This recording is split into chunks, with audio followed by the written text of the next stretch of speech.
What's going on, Bulls fans? Welcome to another episode of Chicago Bulls Central, your number one spot for everything Chicago Bulls related. And it's game day. What does that mean? The Bulls face the Washington Wizards in Washington today. We're going to break down some of the things I want to see in that game, some of the things to look out for in that game as well. And we're going to talk about why Ayo Dosunmu could win Most Improved Player of the Year. We're going to get into all that and more right after this. You are now tuned in to Chicago Bulls Central, your number one place for all Chicago Bulls news and content.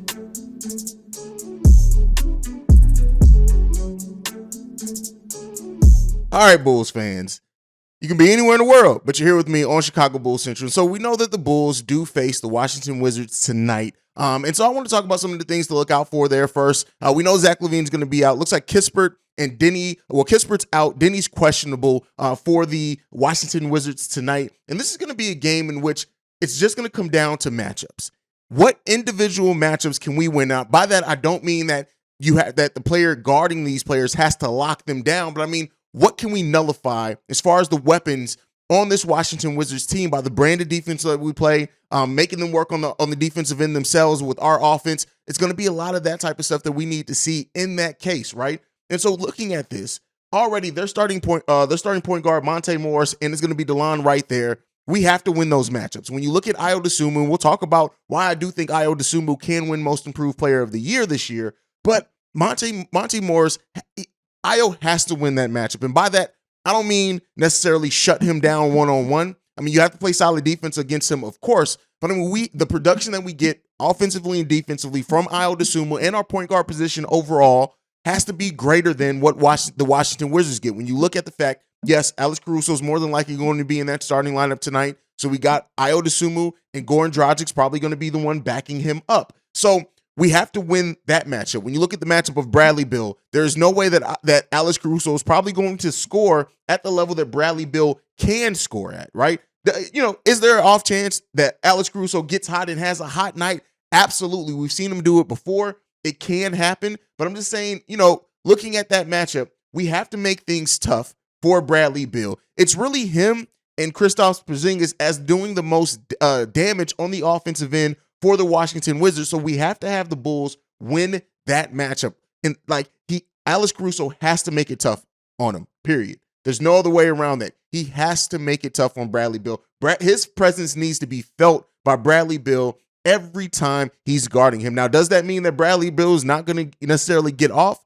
Yeah, he's probably going to get his points in the grand scheme of things. But how he gets that points, can we make it a difficult inefficient game as far as scoring wise for Bradley Beal? If he gets 25 points on 23 shots, we did what we needed to do defensively against Bradley Beal, in my opinion. And when you look at the fact that we're always going to have either Alex Caruso or probably switch Ayo Dosunmu on him some as well, that matchup can be a matchup that we can make things interesting on the defensive side for Bradley Beal. Now, coming in next, Denny may not play. If he does not play, probably going to be Will Barton playing in that situation. But this, again, is a situation we have our best player, especially while Zach LaVine out at the 3, and that's DeMar DeRozan. We know what DeMar can bring on the offensive end. And what we saw in that first game with DeMar is that he kicked up the defensive intensity when it was needed as well. He did everything that he needed to do defensively. There were a couple of times where he got blown by and got caught out of position. It happens. It's going to happen to every NBA player.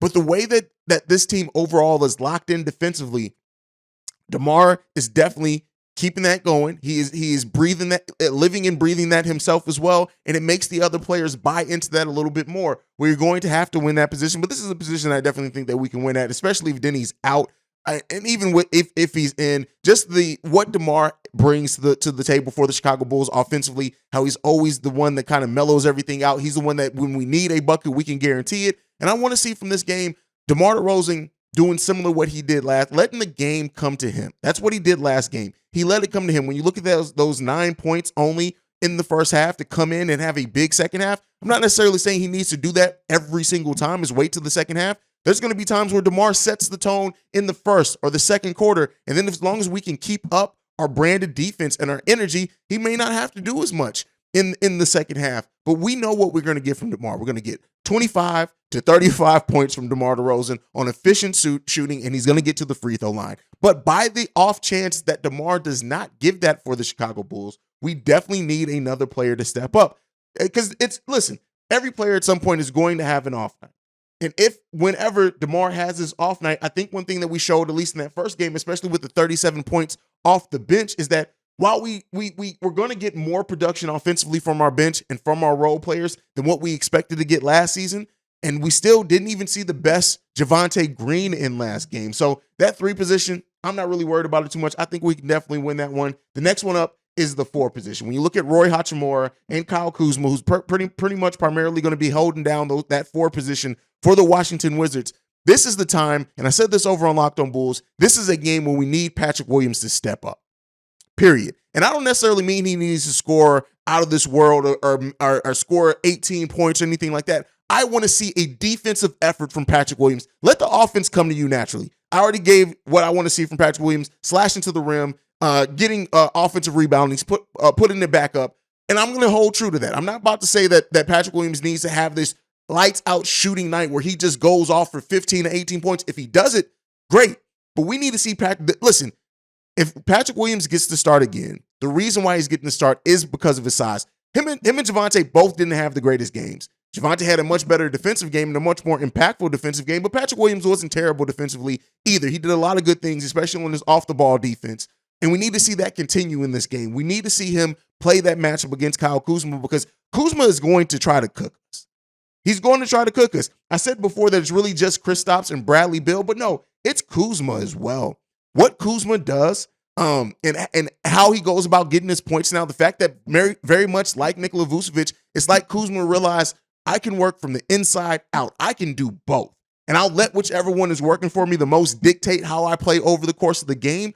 But Kuzma has become a very solid scorer for this team. And, while on the defensive end, Kuzma isn't anything to write home about, but this is a game where Patrick Williams has to win his matchup defensively. He has to come out. And again, I'm not saying that it means shut Kyle Kuzma down or lock him out of this game, but Patrick Williams has to show why that added size over Javonte is the reason what's going to keep you in this rotation. He has to play solidly. He has to box out Kyle Kuzma to keep him from getting defensive rebounds and offensive rebounds for that matter. He has to play that solid defense, that physical brand of defense. We can't have soft Charmin tissue playing defense on Kyle Kuzma, who isn't the toughest player, but if you allow that to happen, he can get hot. And if he gets hot, he can absolutely cook you. So I'm looking at Patrick Williams to definitely win this matchup. And, well, again, I keep saying win the matchup, but I'm looking for him to play very solidly against Kyle Kuzma. The defensive end is where I'm focused on Patrick Williams in this game. Now, if he gives us a big offensive night, that's added plus.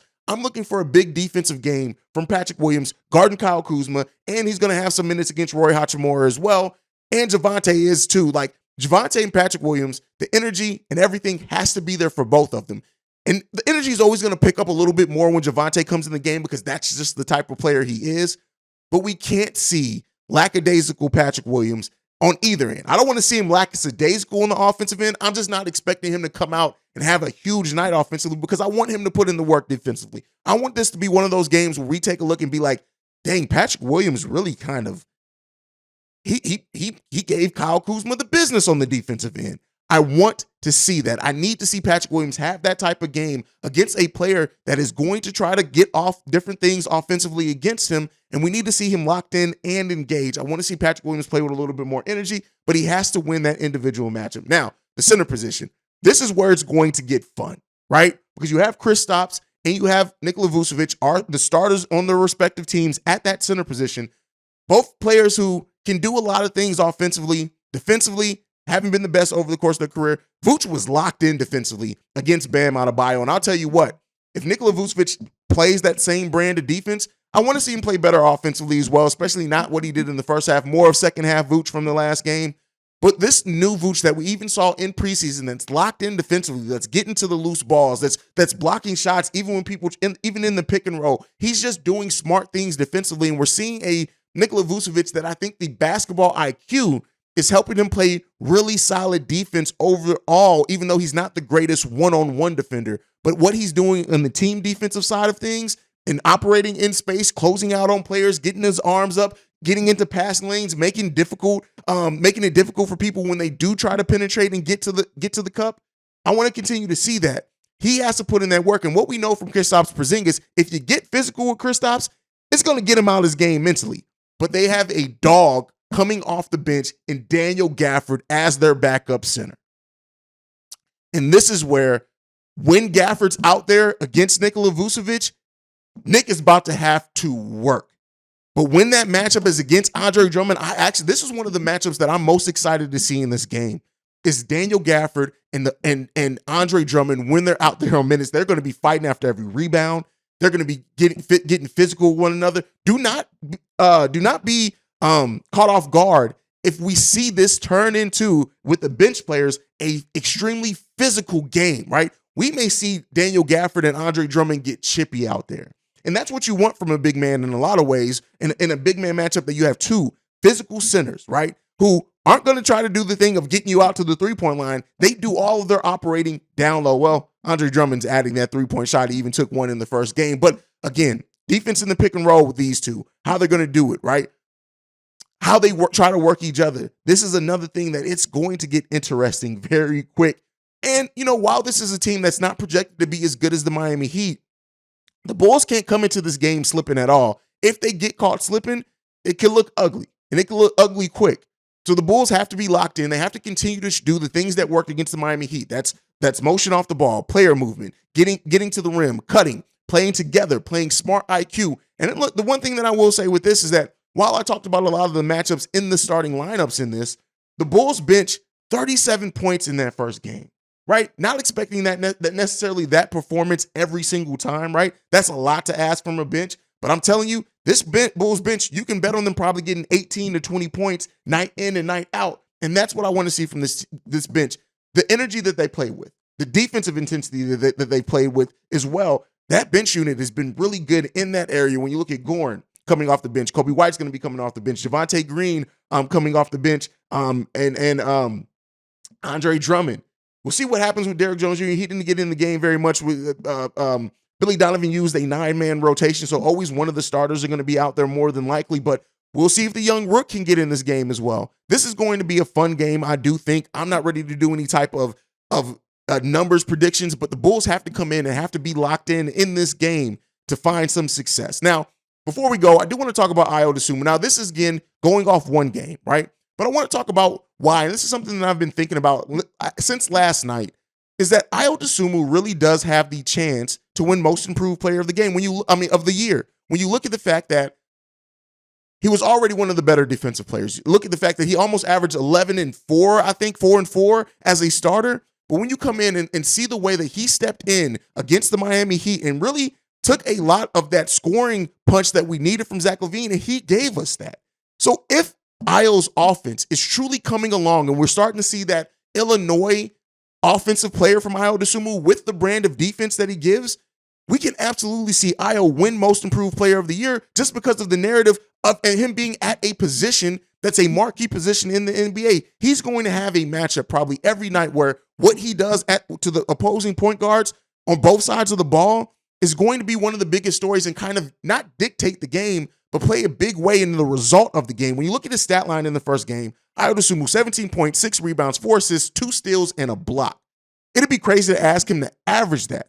But the way that he went about getting his points, the fact that, yeah, he passed up some shots early on, but he took his shots in the flow of the game. He got aggressive and put the ball on the floor and tried to get to the cup. If we keep seeing that, right, and we see the impact that he's doing on both sides of the ball, 3 for 6 from beyond the arc, if that can become a thing where he's using that three-point shot absolutely as a weapon, meaning if Vooch is going to work down low, we already know what DeMar does mid-range, and we have the other players moving without the ball, Ayo can find himself getting threes a lot. He played 36 minutes in the first game against the Miami Heat. He averaged 27 minutes per game last season. If his body is ready to stand up, and we see, like, the impact that Ayo does is easily seeable.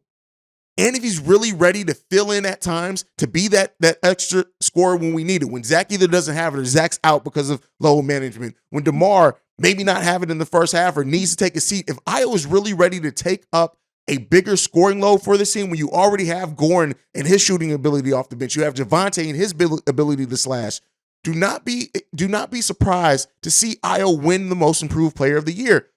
When Ayo was on the floor, the Bulls outscored the Miami Heat by 15 points. Again, one game, the smallest sample size that you can have, but it is something to watch out. And it seems like at least based off preseason, based off this game, that the mental aspect of basketball is starting to come together for Ayo Dosunmu, and it's coming together early. If that game is truly starting to slow down for Ayo, with what he's able to do physically, and him being mentored by DeMar is starting to pay off in those ways, and the leadership from Ayo Dosunmu as well. We saw him last season when DeMar was close to getting text, pulling DeMar to the side. We saw it again in the first game with Andre Drummond.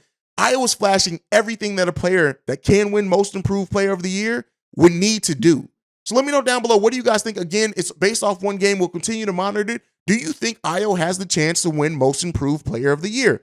Let me know what you think about that down below. But that is it for today's episode. Make sure you're following the show at Bull Central Pod. You can send us any feedback, questions, comments, concerns, bullcentralpod@gmail.com. Lastly, if you want to leave a text and our voicemail for our mailbag episodes, which are tomorrow, Saturday mailbag episodes. We'll drop that episode in the morning. The number to do so, 773-270-2799. We're the number one spot for everything Chicago Bulls related because of you guys. And like I like to end every episode on, go Bulls. Love you guys. Peace, y'all. This has been a presentation of the Break Media.